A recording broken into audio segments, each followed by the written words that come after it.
Okay guys, so nandito tayo ngayon sa Tusog Shop. Ayan si Gracie. Update na tayo ngayon. So in this video, we're planning to replace the water pump, tension bearing. Kasi since nakakalas na rin yung gilid, papalitan na rin yung tension bearing. Kasi medyo pag magkakalas ka dito, better na palitan mo na rin lahat. Yung water pump is located here. Tapos tension bearing, kung meron tagas yung main pulley seal mo doon sa baba, palitan mo na rin yan. Pero since we're planning to engine swap this, hindi ko napapagalaw yun. Yung mga kailangan na lang. So yan, update ko kayo once natanggal na yung water pump. Makita natin kung doon ba talaga yun yung nagko-cause ng overheating issues natin baka mamaya kasi yung blade niya wala na or something. Nagpalit na tayo ng rad cap, nagpalit na tayo ng thermostat. Nagkabit tayo thermostat, nag-bleed tayo ng ganun pa rin. So, ang next option natin is the water pump. Hopefully, yan na yun. Tapos, mamaya, kung sakaling matuloy, i-baseline dyno to sa Prime Dyno Hub. So, kaya abangan nyo yan. Magandang ganap.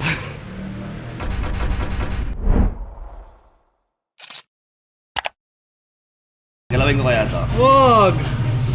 Gagalawin ko to! Sige, sirain mo. Gagalawin Basta ko to. ikakabit natin yung K24 mo.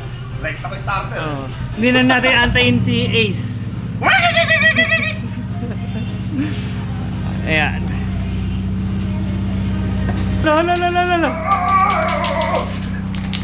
La.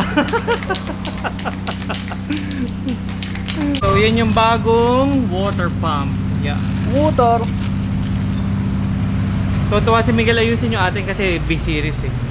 Nagpa-practice na siya para pag nag-dock siya, marunong na siya. Sabi ko, sige, pag-practice mo lang, ganun ako kabait na kaibigan. Sige, pag-practice mo lang yung sasakyan ko para pag meron ka ng dock, marunong ka na. Sobrang swerte lang neto ni Miguel pag nagkaroon ako ng K-series galing kay Tito Ace.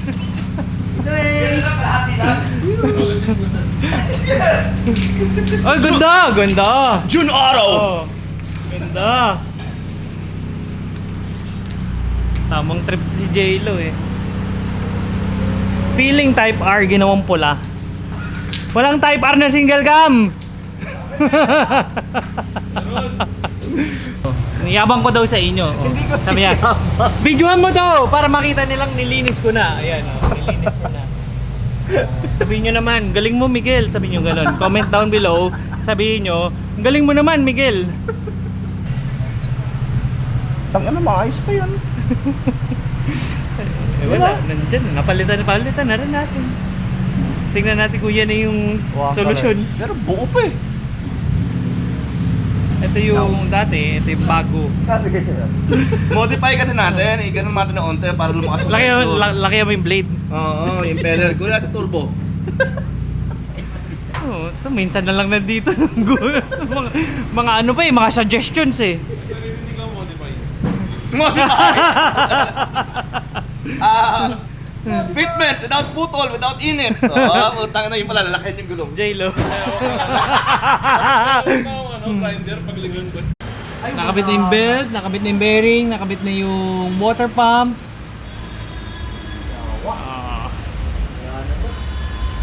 Wala na. Gabulbol spec. Gabulbol.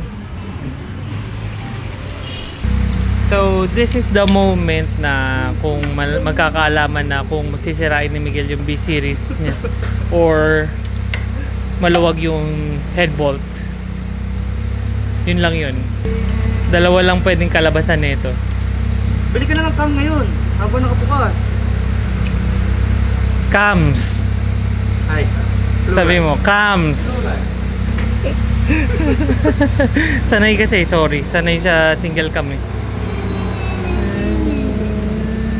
Okay. Ang ganda ng langit sa GP oh. GP Lubricants. Shout out GP Lubricants. Nahataw-hataw na natin no New Year. Nahataw-hataw natin within the speed limit. Within the speed limit. Ito yung mga head bolts. Yan. 1, 2, 3, 4, 5, 6, 7, 8, 9, 10, 11, 12, 13, 14, 15. So higpitan lahat ni Miguel yon. Pag meron dyan pumitik, The end.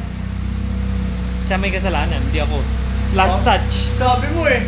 Last touch. Okay. Nagdaga ko ba? Ikaw, matapang ka ba? Ayan, gumalaw na.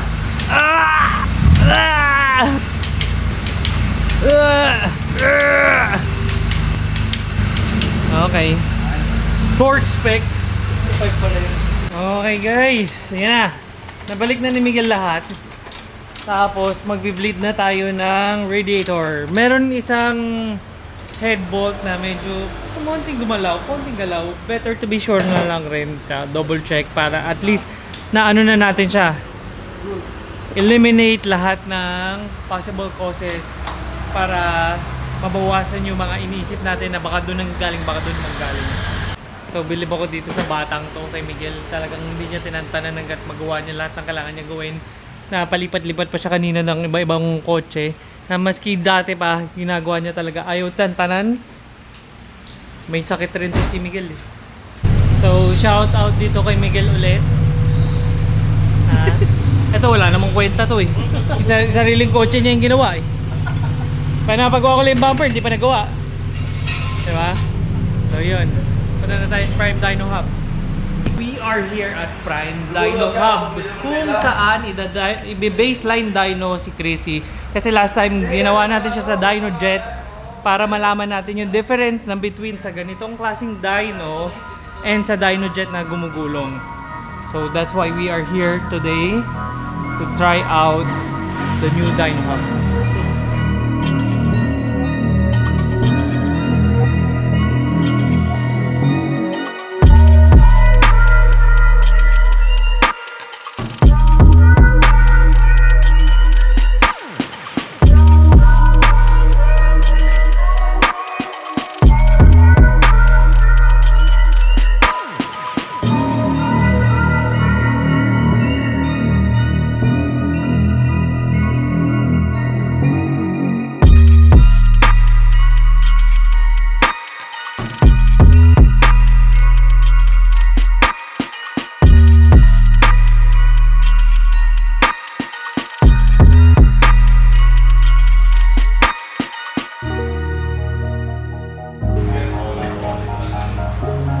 So, kung 152 tayo dun sa Dyno Pro, ilan tayo dito? Ha? 153? Akala ko mabalik tayo sa 130 ulit dun sa unang pool eh.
Dyno Pro. Dyno Jet. Dyno Jet. At least hindi nasira. Ayoko. Ayoko. dito talaga sila nakikita? Oo, pag hindi sila dyan nagpanagpo, dinaya. Kahit anong kotse? Kahit anong kotse. Ano yun, phenomenon? Ganun yun, pag nagkaroon yung mga start. Ganun talaga? Ganun talaga? Kahit tanggato, kahit top? Oo, yung magtatanong. Okay na. Napanood ko sa rin sa Facebook eh. Anong paliwanag nila? Wala, yun nga, pag mali nga daw dyan, dinaya. Hindi daw inapakan. Yun yung ano niya, yun yung mat niya. Yun talaga sa magkasalo.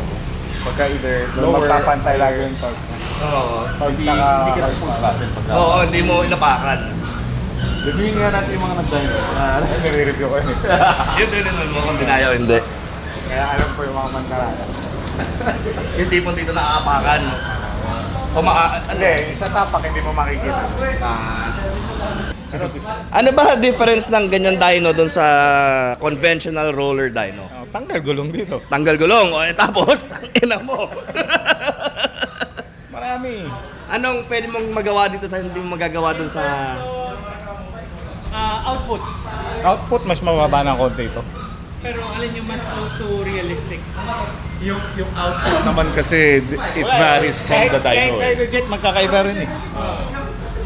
So, ano ang difference na mas magandang magagawa rito compared sa roller type? Load control.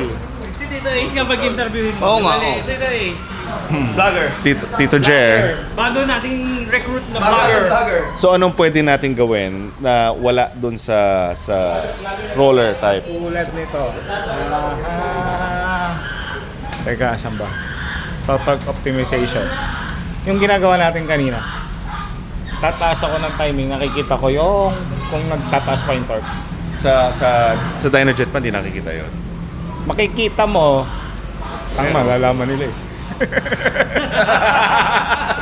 Secret. Actually, nakikita mo rin siya. Pero dito, sobrang dali ng trabaho kasi may graphing siya. Ano kayo dito?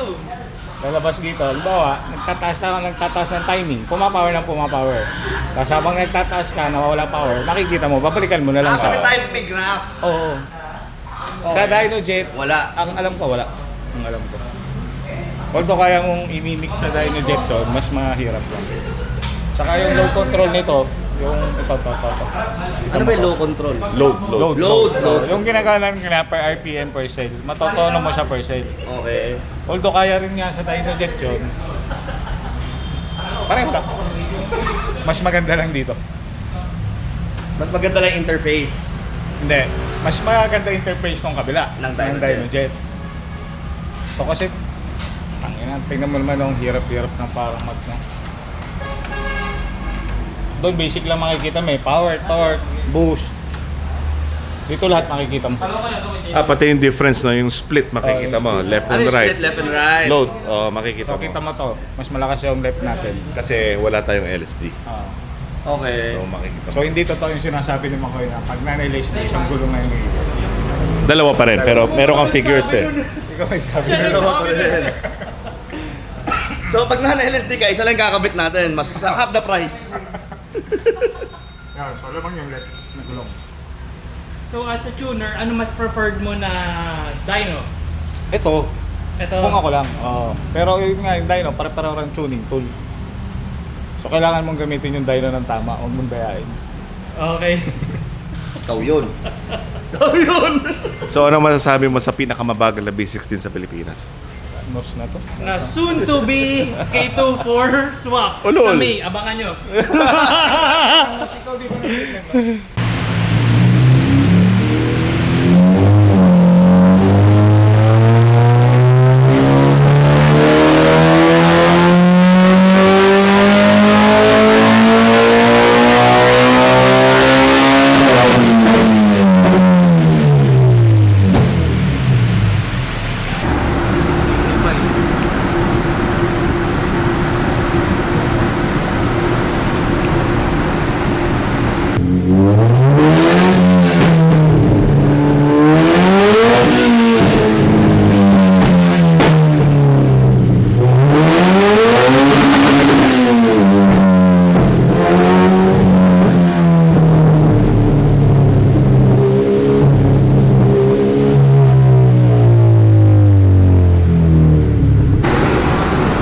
Okay, so tapos na tayo. Ayun ay kinakalas na nila yung connection ng dyno hub sa ating kotse. So, we got a 142 10-ish horsepower difference between the Dyno Jet and the Dyno Hub, which is normal. Expected na natin na mas mababa tayo dito kaysa sa Jet. From the start, yun naman yung sinabi nila talaga. And our torque is around 100-ish, mga ganun. So, the biggest win here is that we came out one piece. One piece tayo natapos. Buo. Walang problema. After all that pull, after all that torture test na ginawa dito sa dyno, Chrissy made it. Made it. After lahat na ginawa natin, hopefully it pays off na hindi na siya talaga tumaas yung temp. If not, siguro we would change the radiator for something bigger na, and most likely engine talaga is okay. Yun lang masasabi ko. Bilib na bilib ako dito sa engine na to kasi nag-overheat na siya twice. Tumaas na yung mga temperature niya for a lot of times. Still kicking. With a low horsepower, it doesn't matter, basta buhay siya. So, tuner builder recommendation is we switch out the headers into sa Jazzman. Meron kasi tayo Jazzman headers dun sa garage. So, papalitan natin to. Tapos, sabi ko sa kanila, gusto ko ng full exhaust. So, siguro sasabay na rin natin yun. Tapos, we'll try it again sa dyno kung meron pagbago, kung tataas siya sa different headers. Pero as of now, ganyan muna siya. Masaya tayong lahat na natapos talaga. That's it for this video. Hope you liked it and figure out nyo kung ano mas okay sa dyno. Wala naman daw, parehas lang yun. Nasa pagtutono yun at sa builder. Yan. So I'm ending this video now. So I'll catch you in the next one. Don't forget to like kung nagustuhan mo and subscribe. And hands down, buti nilang natapos. Mukhang magpapalit tayo radiator. Pero next na yan.